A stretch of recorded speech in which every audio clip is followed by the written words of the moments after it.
Yeah. Yeah. I just had a couple questions. I mean, I'm a Christian brother. And so I do like to evangelize. I like to share the gospel with people. And I got invited by one of my friends. He was a Muslim. He was trying to get me to come on and ask some questions for you, to you. Right, sure. So So you want to ask me questions, yeah. or you want to evangelize to me? Which one is it? No, I just want to ask questions. Sure. The main question is essentially, Uh-huh. why do you believe that Islam is true? Why do I believe that Islam is the truth? Well, there's multiple different reasons. Have you checked the videos on my channel? There's many videos where I talk about that on my channel. I have a very specific video as well. It's called Compelling Evidences for the Truthfulness of Islam. I am hoping that you have checked that or looked at it before you came on the stream. Yeah, there was a video I watched, I believe, where it's like sharing like things like nothing couldn't be made unless there was a creator, things like that. No, specifically about why Islam is the truth, not why we believe in a creator. But Yeah, these are two separate things. yes. I mean, it's a commonality between us and Christians and Jews and like Hindus and every other religion that believes in a God, that we believe in a God. So if I bring evidence that there is a creator, this is just like a theistic thing that all theists would agree upon. Now, on the other hand, I have many videos where I talk about why specifically Islam is the truth. But I'm going to give just a quick summary to basically why Islam is the truth. Islam is the truth for few reasons. Or I'm just going to give some of them because there's many evidences why Islam is the truth. Let's say, for instance, the Quran talks about the future. The Quran and Hadith talk about the future. There's multiple prophecies of the future that Prophet Muhammad made and the Quran made. These prophecies do not only like include the time of Prophet Muhammad, but hundreds of years after him, and even today, 1,400 years later, we see these things happening the way the Prophet said them. The difference between them and biblical prophecies, for example, is that they're not vague. They're clear and specific, many of which are actually time-bound and individual-bound. Unlike what many Christians, sadly, I see what they do is that they look at the reality and they put it on the verse. No, I'm not talking about that. We're talking about clear verses or clear prophecies of the future that indicate certain realities.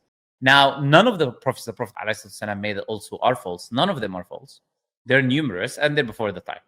So that's one example of why Islam is the truth. Another example is the Quran itself, its miraculous nature, its challenge of inimitability. Nobody can bring a scripture like the Quran. Nobody can imitate it. That challenge was there for 1,400 years and remains until today. And you don't have to be a Muslim to undergo this channel. There's Arabic-speaking Jews, Arabic-speaking Christians, Arabic-speaking atheists, and Arabic-speaking professors in Oxford. And those people, none of them have been able to produce something like the Quran, imitate it, or bring a chapter like it or a scripture like it. Also, the Quran's description of the world, things that are created, natural phenomena. Quran's description of mountains, the sky, stars, the galaxy, the universe, essentially things which we are, I would say, learning today to keep up with the Quranic knowledge. So it's not the other way around. It's that what we're learning today is trying to keep up with the Quranic knowledge. Yeah, another example is history in the Quran. There's many things that are mentioned in the Quran, historical realities and facts that are not mentioned in previous scriptures, for instance, not mentioned in the Bible, not mentioned in Jewish scripture, and the Prophet couldn't have access to them for various reasons. For instance, we couldn't read hieroglyphics at the time. The information was in temples which was buried under the sand. It was in languages which was dead at the time of the Prophet ﷺ. He couldn't speak it. So the Quran has many information about the past like this. The life of the Prophet ﷺ, as an example, if you are a believer in God, in this case, we're talking about evidences for Islam, so we're talking about that God already exists. We're assuming the existence of God. Yes. So looking at the life of the Prophet ﷺ, you are unable to essentially bring any alternative other than the fact that he was a messenger of God if you study his life. So if you study his life and you look at, okay, what was the possible reasons why he wouldn't have been a messenger of God? So if you exhaust all of these options, you will have no option except to accept the reality that he was a messenger of God. There's no other alternative rational option, is the claim that I'm making, basically. The systems of Islam that Islam brings up, for example, of how to live your life, of how to do dealings, whether it is with interest, with buying and selling and contracts and politics, everything together cannot come from a man, a Bedouin Arab who lived 1,400 years ago. It cannot come from him, essentially, if you study these systems that Islam offers. So these are many reasons. Like I said, there's many, many reasons. And each of these types of reasons will have explanations and examples to give. So I'm just giving different types, and each type will have different. Like we talk about prophecies, there's tens, for example, of prophecies that you can produce. Talk about histories, multiple examples we can give. Talk about the Quran talking about certain things in the natural world. There's tens of examples that can be given. So I'm just giving different, categories of evidences, and all of these are why Islam is the truth without a shadow of a doubt. Okay. So I wrote down just a couple of these things. So prophecy. Then you said the Quran is perfected and it can't be replicated, and then you're saying that Imitated, strong not evidence. replicated, imitated. Yeah. Okay, imitated. Yeah, it can be imitated. Because replicated is writing the same thing, right? Like you want to copy it word for word. I mean, that anybody can do that. But we're talking about imitating the Quranic stylistic. Yes. But anyway, sorry, go ahead. Just it's an important correction. That's why I said it. Yeah. Yeah, no, it's perfect. Thank you for that. Then you also said that you can't deny like Muhammad is a prophet. Like it's undeniable that he's. No, I said if you study the Prophet's life, okay, and you try to exhaust the options, he was a messenger of God or he wasn't a messenger of God, you can only come to one rational conclusion that he was a messenger of God. Basically, you cannot bring an alternative. If you tell me he wasn't a messenger of God, you will not be able to offer a rational explanation. That's the claim I'm making, basically. Okay. Well, so for prophecy, we have prophecy in the Bible as well. Like Jesus would be sold for 30 pieces of silver. He would be betrayed by a close friend. Okay. You want me to comment on these prophecies? Because I don't consider what you said as a prophecy. Okay, well, go ahead. Oh, can you present the verse that you said about the pieces of silver? Oh, the 30 pieces of silver. I don't have it off the top of my head. Whichever prophecy you want. Yeah, whichever prophecy. I'm going to show you basically why I'm rejecting what you're presenting as prophecies that they're not actually. They don't withstand reasoning if you actually criticize them. Okay, let's see. So there's a prophecy here. It's Zechariah 11:12 and 11:13. Can you read it for us? Yeah, I'll open this up. Okay, so Zechariah 12 says, "And I said unto them, If ye think good, give me my price, and if not, forbear. So they weighed for my price 30 pieces of silver. And the Lord said unto me, Cast it unto the potter a goodly price, that I was priced at of them. And I took the 30 pieces of silver and cast them to the potter in the house of the Lord." So. Okay. So this seems to me that Zechariah is talking about. You see the heading, 2 shepherds, and it's talking about buying and selling something. This is what it seems to me. So how is this a prophecy? So it's pointing to the fact that Jesus Christ would be sold for 30 pieces of silver.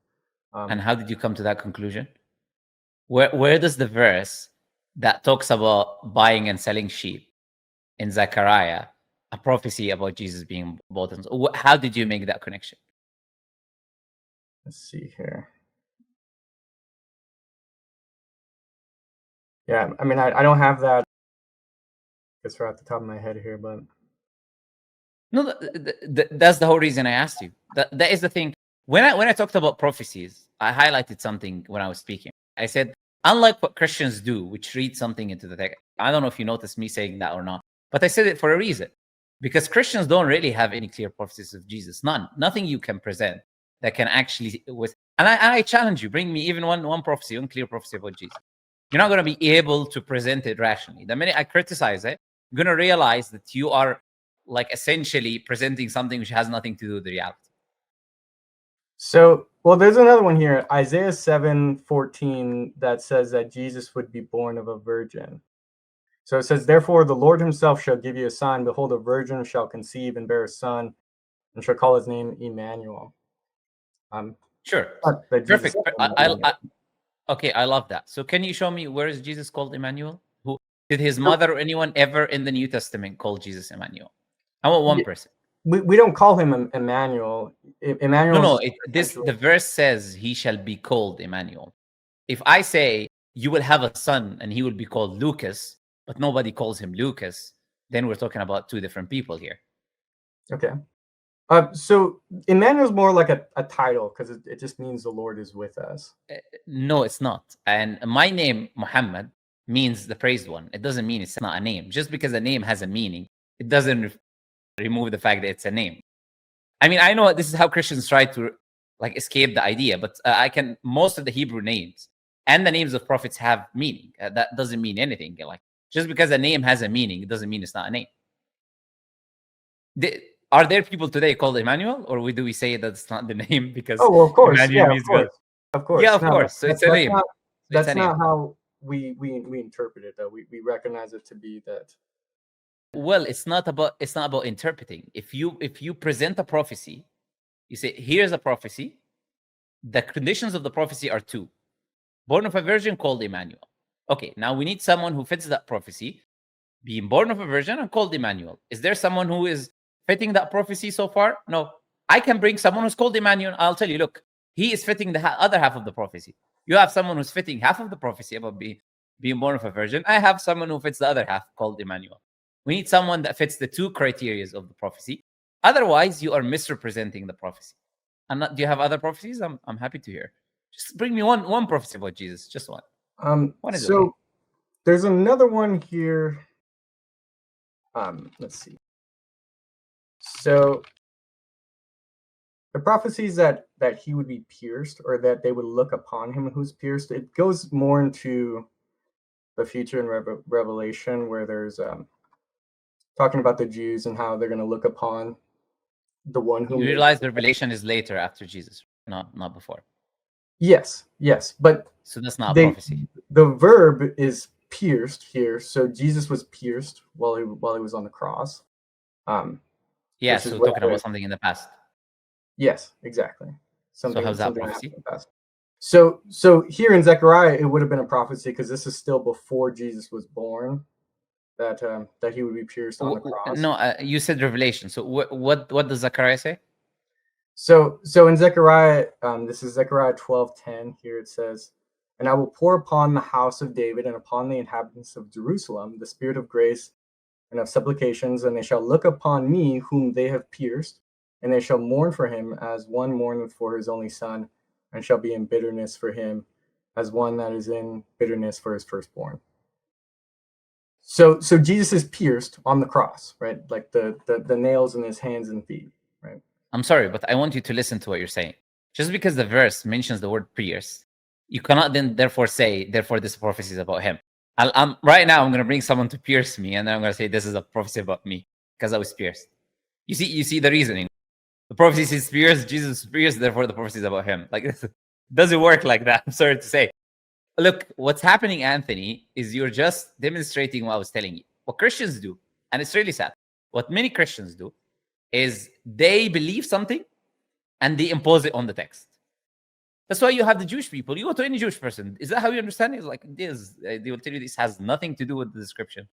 The scriptures say this verse is about two shepherds selling sheep.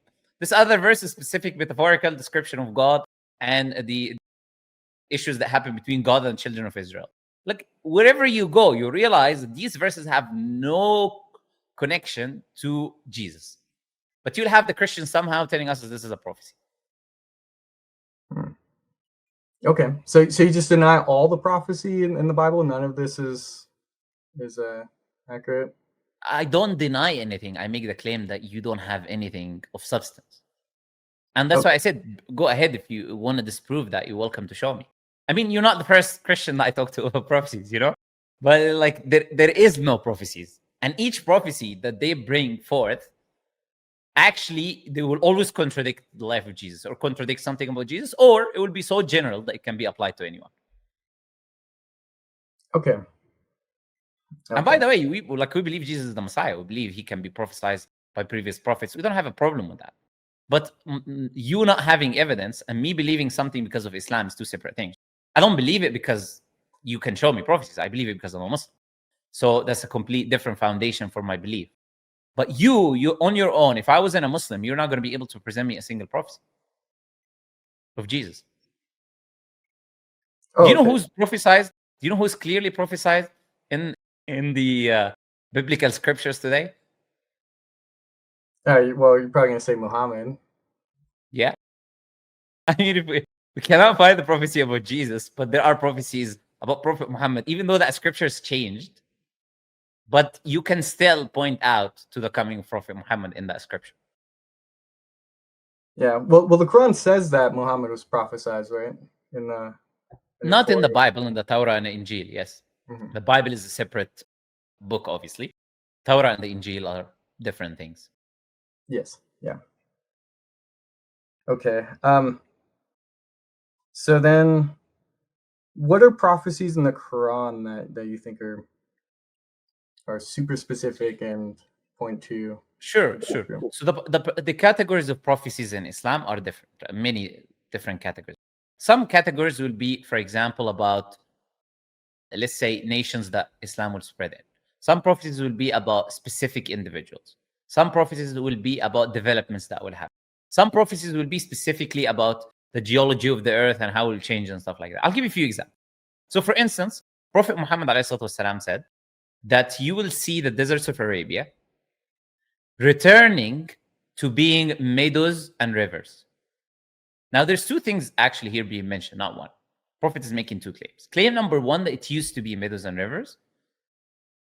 And claim number two, that it will come back to being meadows and rivers. Now, we know for a fact that it used to be meadows and rivers. Why? Because if you Google right now, put nature Middle East, the greening of Saudi Arabia, it will show you an article that we find fossils of animals that can only live in abundant water. We're talking about like elephants and like hippos or whatever. All fossils of animals that can only live if there's abundance of water. And then they will show you traces of 10,000 ancient lakes that we saw with satellites. They will say around 5,000 years ago, this deserts of Arabia used to be meadows and rivers.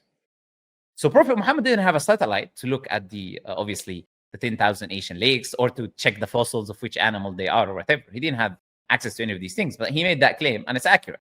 Then you can go to NASA. They have an article. It's called The Greening of Saudi Arabia. And you can Google it right now. And it will show you pictures of Saudi Arabia. And it will show you yellow.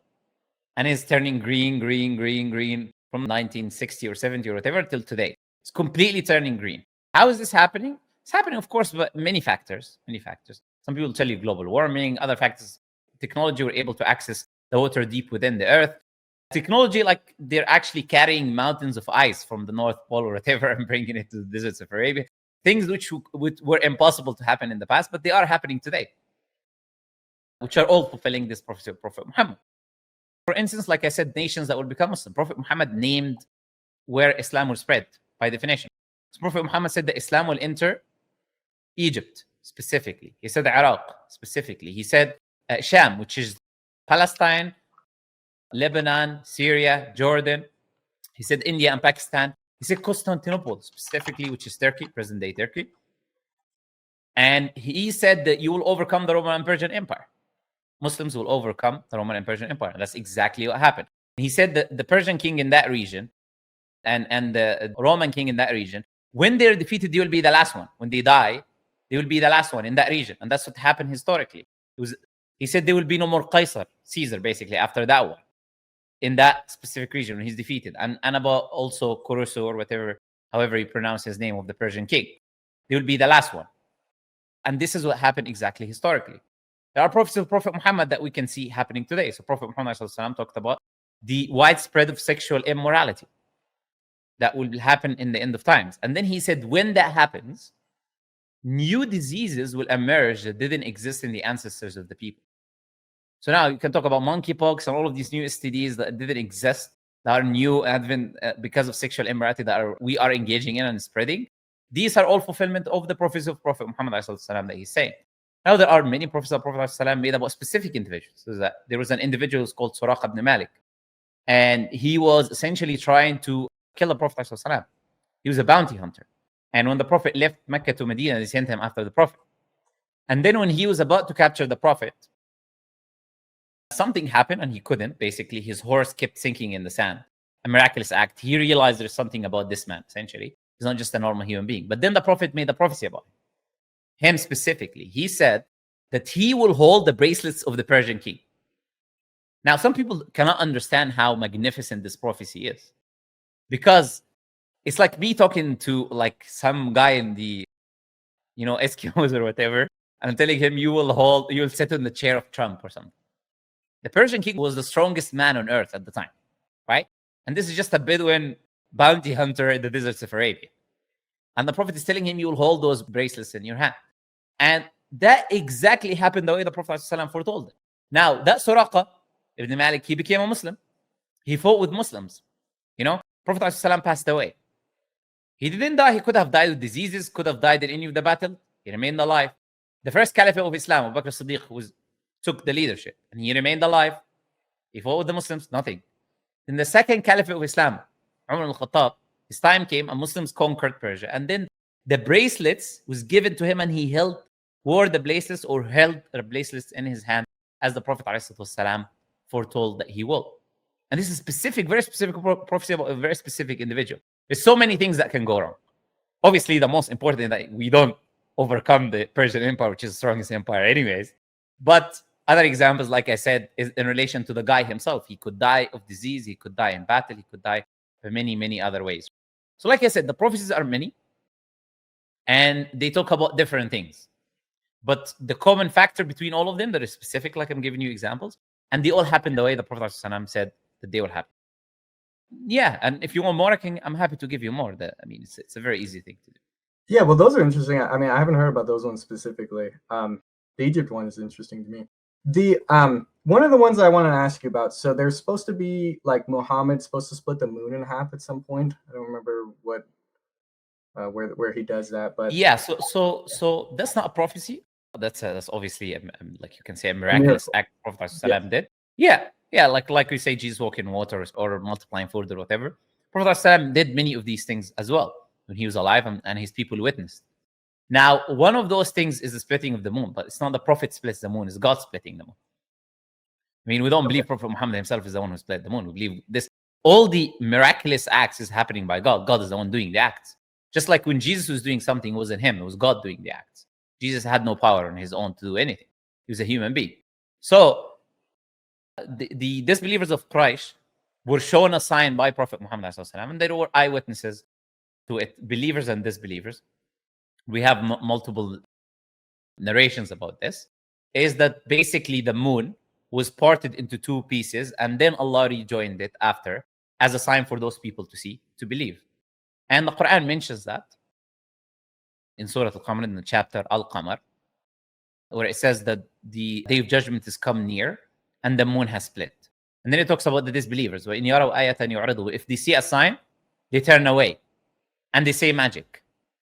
So this is basically was the case with the disbelievers of Quraysh. Yeah, so that's one of the miraculous acts that happened. Yes. Okay. Do you think we should see evidence of the moon having been split? What kind of evidence would you like to see of a past event where God has separated the moon into two parts and then joined it together? What kind of evidence do you expect to see? Maybe like a giant fissure or something on the moon, splitting it down the middle, like a giant fissure on the moon, like a crack. Why would that be there? Why would that be there? If God rejoined it, does God it's like like imagine a glass and a glass splits in two, and then you put some glue so you can find the place of that the crack is still there. That's obviously not a good job of rejoining the cup, is it? Now, God is a perfect being. God can rejoin the moon and make it hold perfectly the way it was. Why do you need to have a crack on the moon? I don't get the logic there. Well, the point is just evidence that the miracle had taken place, right? We don't need evidence. Why do we need evidence? We don't rely on the splitting of the moon as evidence, primary evidence why Islam is the truth. We don't do that. You asked me about the evidence for Islam, for example, and I gave you all of these different types and examples. Did I mention anything about the splitting of the moon? No. No, I brought that up. Yeah, not only that, did I mention anything about the Prophet ﷺ multiplying food or the water gushing out from between the Prophet's hand, or rocks or stones speaking in the hands of the Prophet, or I can go on and on and on. These were things that happened at the life of the Prophet. You cannot see them today. I cannot see them today. So you can just say, I don't believe in that report. And that's it. And then I don't have anything to essentially, prove to you for a fact that this event happened.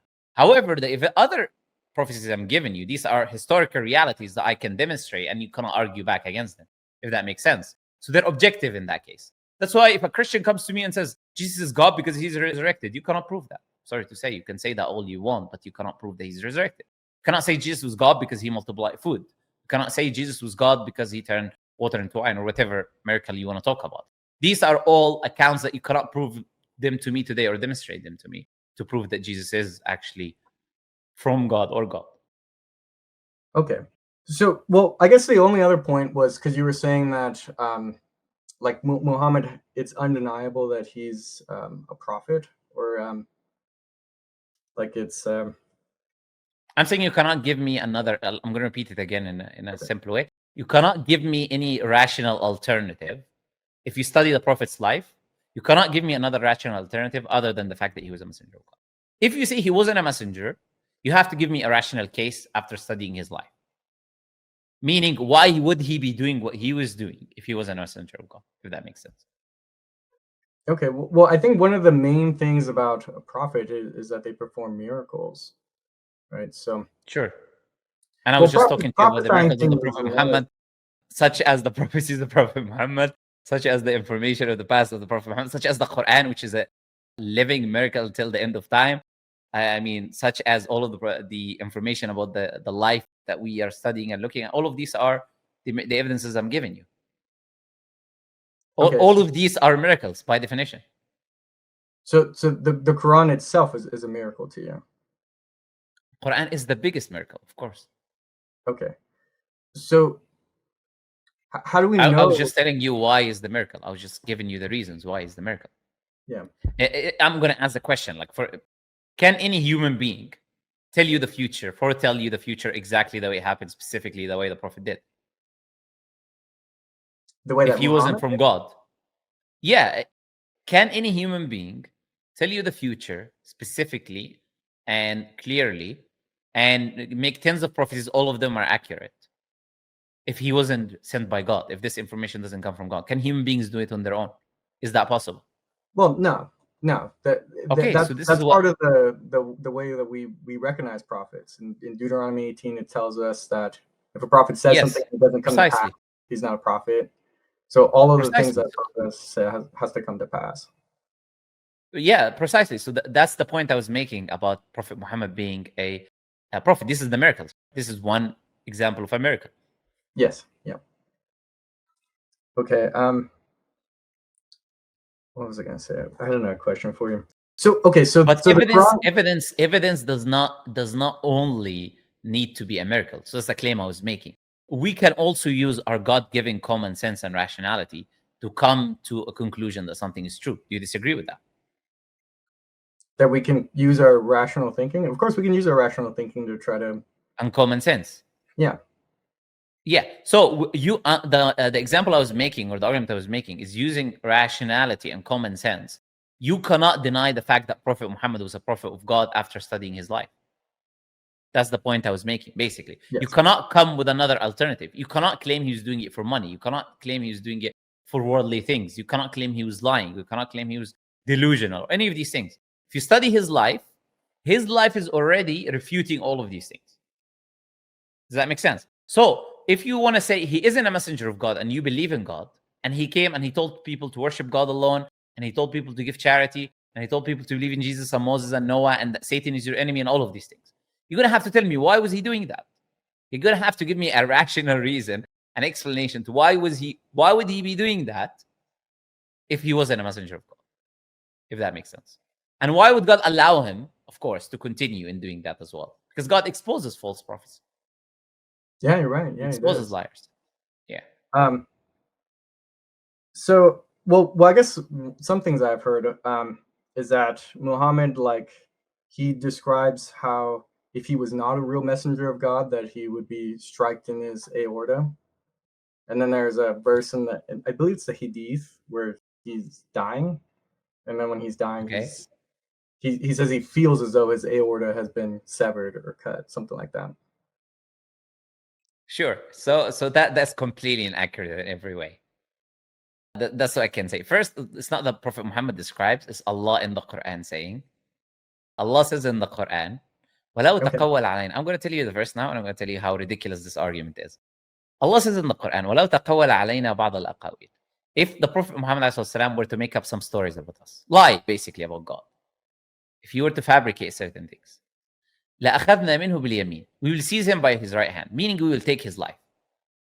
And the lam there in the Arabic language, لَأَخَذْنَا, that means we'll do it instantly. So if the Prophet, if he lies, if he just thinks about lying, we'll instantly take his life. ثُمَّ لَقَطَعْنَا مِنْهُ الْوَتِينَ. Then, ثُمَّ here is for something that happens after something else. Okay? That's very important here, because the verse is giving us an order of two things. First, God will take his life, then God will cut his iota. Okay? Not God will cut his iota, then take his life. No. The verse says thumma, which is for order here. That one thing will happen after another. And it's called at-tartib ma'a at-tarahi. That something will happen after a while from another thing. Okay? So what will happen instantly? That God will take his life. The second thing that will happen, God will cut his wateen. The word used in the Quran is what? Wateen. ثُمَّ لَقَطَعْنَا مِنْهُ الْوَتِينَ. Okay? And then Allah says none of you can basically prevent us from doing that. Basically, no one can stop God if God wanted to do that. Okay? So here is the argument. Now, what is the story now about the story that these Christian apologists and liars, what is the story they bring up? They bring Prophet ﷺ, when he was dying, after Prophet Muhammad ﷺ completed the entire mission of giving his message, and the last verse of the Quran was revealed, and the Prophet ﷺ told the Muslims that he's going to die, that God revealed to him that he's going to die. All of this happened, yeah? After all of this happened, when the Prophet ﷺ was dying in his last sickness, he said he feels some of the poison that he was poisoned by a Jewish woman. And then he says, I feel as if. What does as if mean?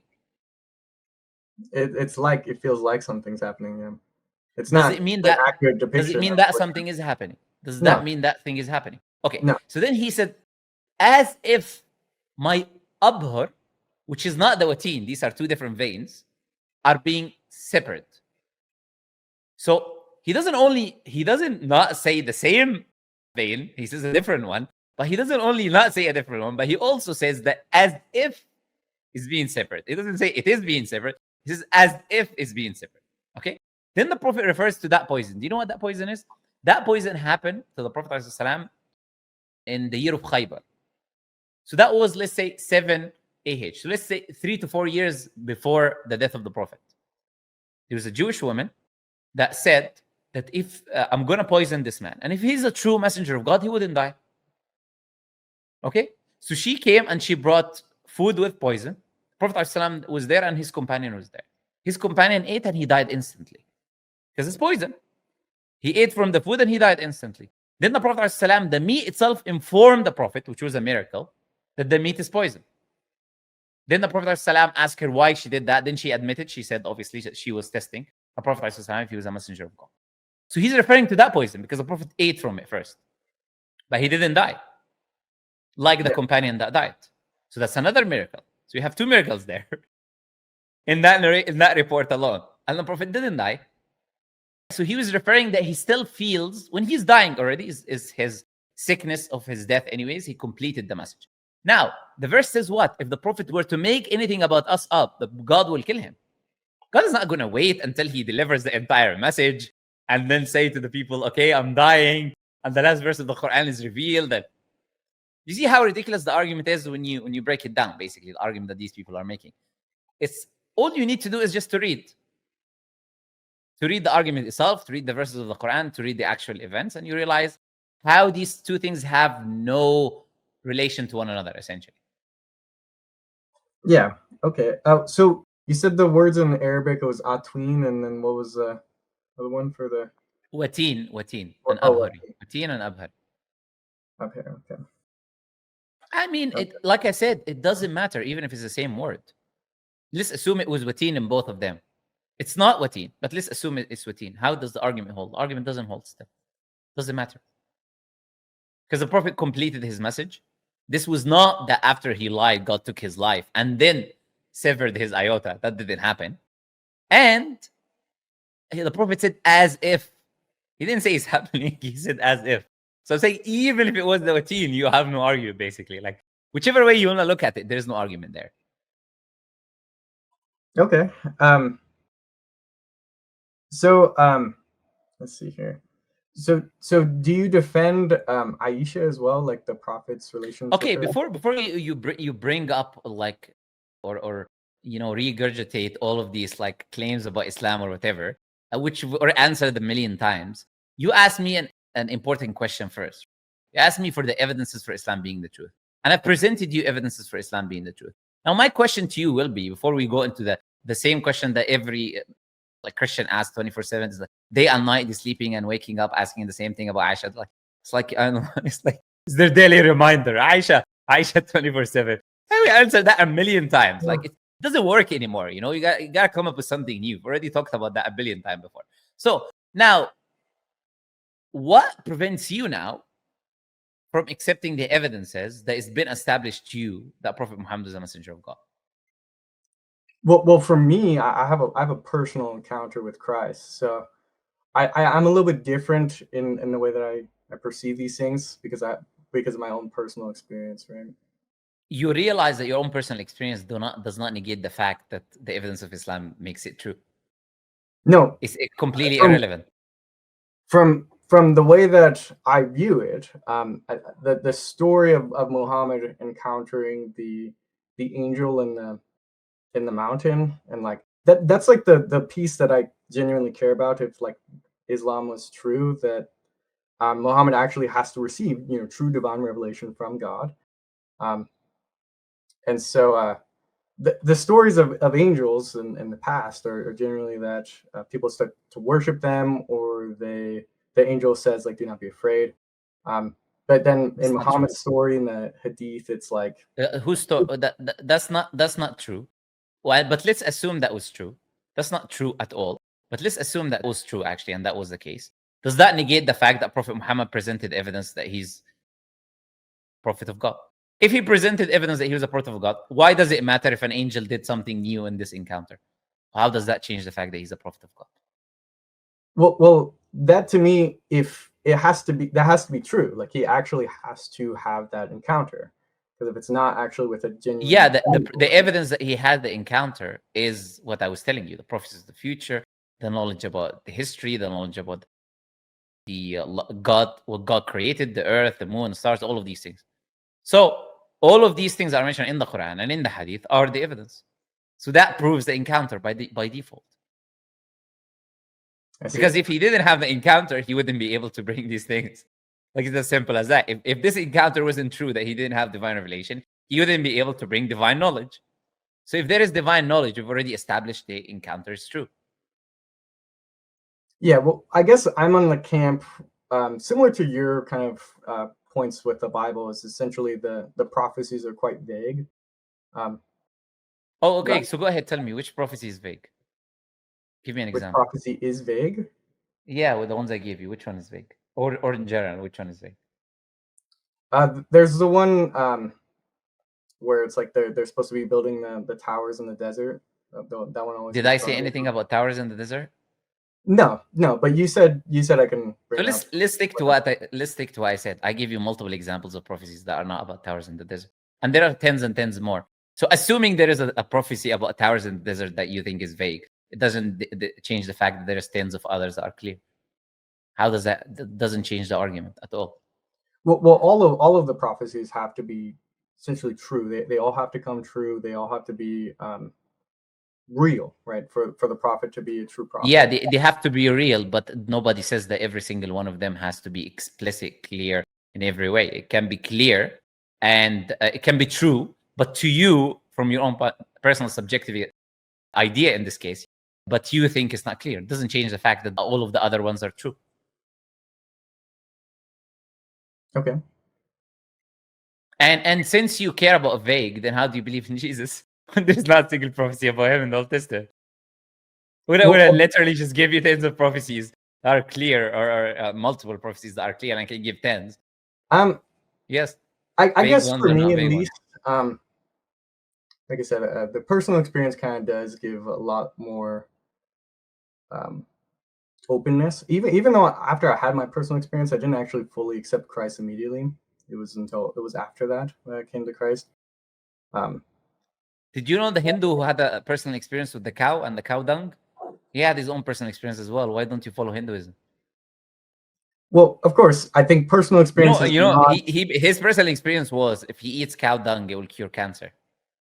That's fine. I'm not even. You're laughing, but that's what he said. Little bit eating. Scientific test for it's for not coming for cancer. So why don't you start eating cow dung? I think maybe it'll be good for you. Why don't you start eating cow dung as well? He had a personal experience. So of course, see how ridiculous it is. Well, I'm not saying other people's personal experience, right? Because this is my personal. Yours is beyond everything else, right? Yours is the absolute truth. Everyone else is just like delusional, huh? Well, not when I had that experience. No. So let me get this straight, right? I'm not going to accept Islam that has all of these objective evidences that are demonstrable that I cannot argue against or refute, even though it is the truth, because whatever my personal experience is makes sense to me, right? So this is your argument.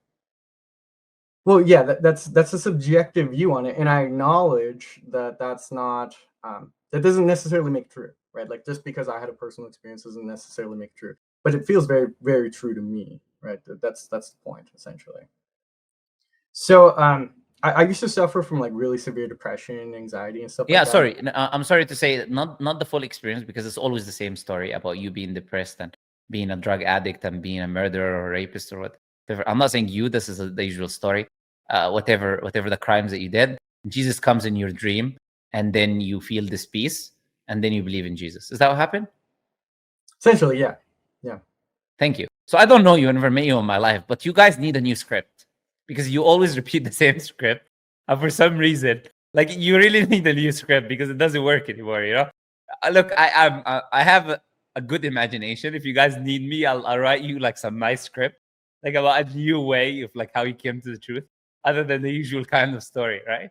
Because like honestly, like you have, even Paul tells you that the devil will come to you as the angel of light and deceive you and tell you nonsense. My friend, like dreams are not like, some guy saw yesterday in his dream that he was a potato walking, and someone was cooking him in the oven. Doesn't mean your dream is true, my friend. Need to wake up, come back to reality. All right, we have common sense. We live in reality, not in dreams.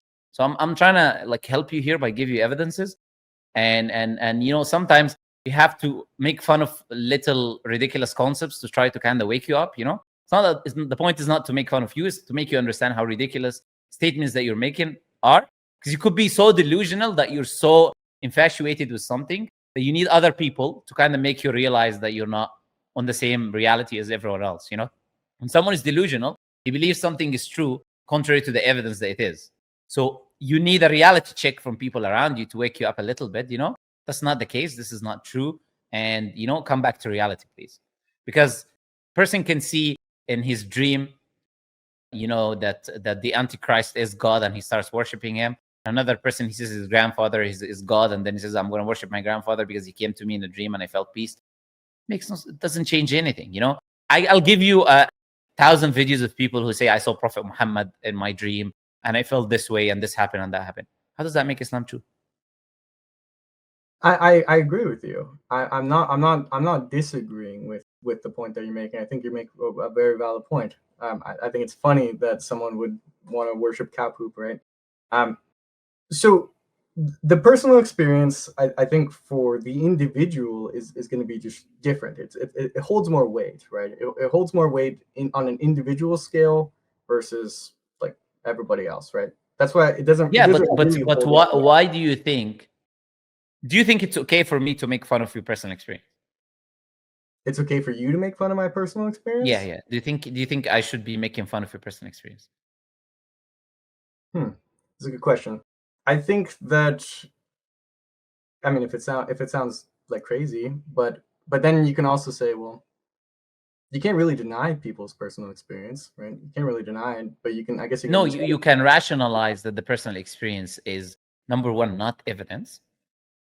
Two, could be hallucinations. Easy. I mean, someone is depressed.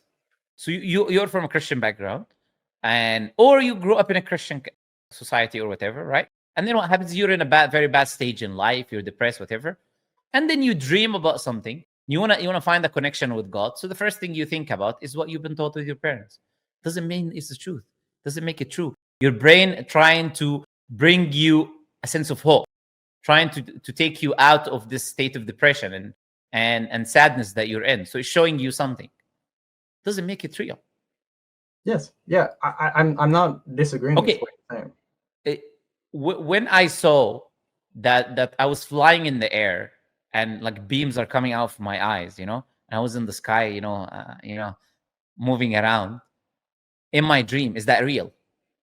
I saw that in my dream. Does it mean it's real? No. So does it mean the person experience is not real? So the personal experience, it doesn't it's true mean to that, me. Yeah, it doesn't. It's different, I would say, on an individual scale, but it doesn't make it broader truth. It can make it true for, I guess, for the personal individual, or at least truth is not subjective. Truth is objective. Yes, there's objective truth, of course. Yes. Yeah, so it's either Christianity is true or not. That's an objective statement. It cannot be based on your subjective experience. It's either Islam is true or not. It cannot be based on my subjective experience. Yes, my subjective experience doesn't make Christianity at large true. Now, it makes it true for me on an individual scale. No, it doesn't make it true at all. All it does is you had an experience that misled you to thinking that this could be the truth. But it doesn't make it true. If you want to say it's true, objectively, you need to have evidence for that. So if you're essentially saying, look, there's objective truth that Islam is the truth. There's objective evidence that Islam is the truth. But I'll take my personal convoluted experience that can easily be false over that. You see how irrational that statement is? Yeah, well, I do think there's other points that point to the Bible being true and things about Jesus being true. So I'm a big fan of the Shroud of Turin. I think the Shroud of Turin is one of the most fascinating pieces of evidence for Christ. I know there's a lot of debate on it, but I enjoy that one the most. Like, debate is an understatement. Okay, this is the thing. Like, you're gonna find a small. How is that shroud proving anything? It doesn't prove anything. Even if I were to take it's not forgery and I'll say it's okay, it doesn't prove Christianity. It doesn't prove the Bible being from God. It doesn't prove any of that. You cannot make that connection. No, it's not proving it. I think it's just a supporting piece. So what proves Christianity is my question. No, what proves Christianity's truth? The Bible is from God. What proves that? I guess it depends on what you're saying with proof, because you have to just use evidence to support something being true, right? It's not like I'm proving like 2 + 2 = 4 or something like that, right? It's different. No, no, it is, because I just gave you rational evidence for Islam being the truth. Yes. So I'm asking you for something similar. Yes. So I think there's tons of history about Christ, rising from the dead outside of the Bible, as well as in. No, where is that? Is there any eyewitness accounts that anyone who saw this happen? We're not getting eyewitness accounts. We're getting accounts like from Tacitus or Josephus, of people who were recording. Do you know that claiming to see? Yeah. So like Tacitus and Josephus, their earliest manuscripts of their writings is like the 9th century. So 900 years later, we have a manuscript of attributed writings to Josephus and Tacitus, writing what people were saying. How does that prove anything? Well, it's supporting evidence, right? No, I'm not asking you. It's not supporting anything, because even like I said, it's not historically reliable. And even if it was, assuming a man resurrected, God resurrected a man, like he resurrected Lazarus, doesn't mean Christianity is the truth. So the claim Jesus could resurrect, God resurrected Jesus. That could be true, and at the same time, your entire book is false. Both of them can be true. So it's not supporting evidence in any way, shape, or form, because just the fact that he's resurrected doesn't mean anything, if you even have evidence for it, which you don't. Well, I think the resurrection actually is the pivotal point, because the resurrection is essentially the grounding of the faith of Christianity, right? Because if we didn't have a resurrection, we No, would it's not. Jews. No, it's not. No, it's not. You need the original sin, and then you need the fact that the death was to atone for all human sins, and you need the concept of the original sin, and then you need the fact that Jesus is God himself, and then his death was the atonement. All of that, you don't prove it just by resurrection. That's why I said the resurrection can be true and your entire ideology can be false. That doesn't, there is no conflict there between the two. Basically, look, okay, Anthony, I'm just going to ask God to guide you, man. I'm going to let you go at this point. I'm going to ask God to guide you. I'm going to move on to the next person. It's been a pleasure. God bless you. That's all I can do. I can only ask God to guide you, because we can see in this conversation, there's no more reasoning, right? It's no more logic, no more common sense. I mean, and if there isn't anymore, then I cannot offer anything. I mean, that's how conversations work. That's the best I can do for you. Look, pray to God, ask God to guide you, and that's all I'm going to say to you. All right, may Allah guide you, and appreciate your mannerisms. At least I do appreciate that. I hope I didn't offend you. That wasn't the intention. Like I said, the intention is to get you to think about what you believe. It's not like to get you upset or annoyed or any of that. All right, Anthony, bye bye. Thank you for your time. See you. See you, man.